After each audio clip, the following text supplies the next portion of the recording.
Hi, so do you want to introduce yourself and your role? Yeah, of course. I'm Hannah. I'm a rising junior at Basis Independent Silicon Valley.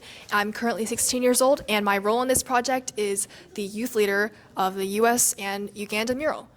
Awesome. So do you want to introduce a little bit more about the mural and the story that you decided to have behind it? Yeah, of course. So we collaborated with students from Uganda in Maranatha High School, and in order to develop a complete and appealing story, we incorporated elements from both Uganda and the US. And our story also centers around sustainability, food, water, energy, and waste. So we tried to tell a story about how the US and Uganda and all of the countries in the world can use sustainability to find common ground between our cultures. Great. And I'm aware that this is a team effort, so do you want to talk a little bit more about the organizations and the artists that you collaborated with to create this mural? Yes, of course. So we collaborated with Mike and Jesse from Uganda. They are both art educators and leaders of various mural projects that are have gained a lot of traction. And together with them and a local high school in Uganda, we designed the mural, and then eventually we will be painting it now. Awesome. So I'm aware that this is one of the first collaborations between the USA and Uganda in terms of an art project of this scale. Do you want to talk a little bit about what that collaboration process was like for you and your team? It was definitely tedious at some times because of the time differences. Because when it was, I think, about 10 p.m. in our area, it was 9 a.m. for them. So our students had to work very late often, but it was also very fulfilling since we got to work with people from different countries and different backgrounds. And I think it taught us a lot about their culture, but also made us realize some of our own practices and yeah. Great. So can you talk a little bit about Compass Point Mentorship's role in this project? Because I'm aware that they're like the organization that kind of, I guess, began this. Compass Point Mentorship definitely helped us a lot with the execution of this project.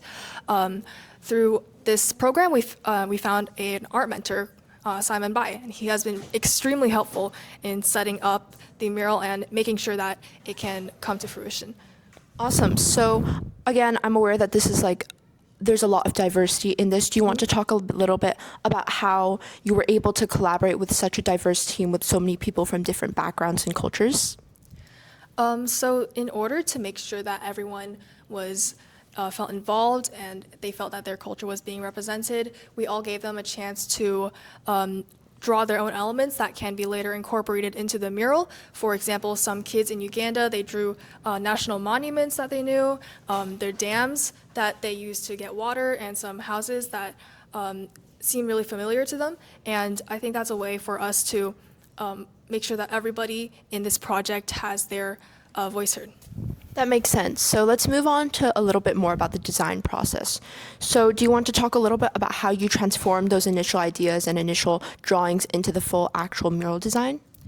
Of course. So what we did at first is that we all drew individual components of the mural. For example, person A does the tree, person B does the bird, and then the person C does the monument. And so after that, in order to combine all these elements into one cohesive piece, I used Photoshop to everything and paste it together in a way that was very visually appealing. Great. And so do you want to talk a little bit more about like any challenges or frustrations that you faced in the design process and how you overcame those? I think the main challenge in the design process is the time differences. So I think from February to March, we were able to work live with each other, but after that, from March to about April, there was the daylight savings change. So we had to move to asynchronous collaboration. So every Sunday, we had meetings from 8 to 9 where we designed the mural, and then we in Adobe Express, so the Uganda team can see our progress, and then we also reviewed the progress that the Uganda team made, and then that way we were able to exchange, we were able to communicate back and forth without any other difficulties. That sounds great. I'm really glad you managed to resolve the time difficulties. Do you want to talk a little bit more about the symbols in the murals and the design of the mural itself? Yes, of course. So one of the symbols that I really, really liked are the avocados because they are grown both in Uganda and California, and they represent how both our countries use the same resources to sustain ourselves, even though we're so far away. Also, other symbols include the national birds, like, of course, we both have different species of birds, but that also shows how we have similar ways of representing ourselves.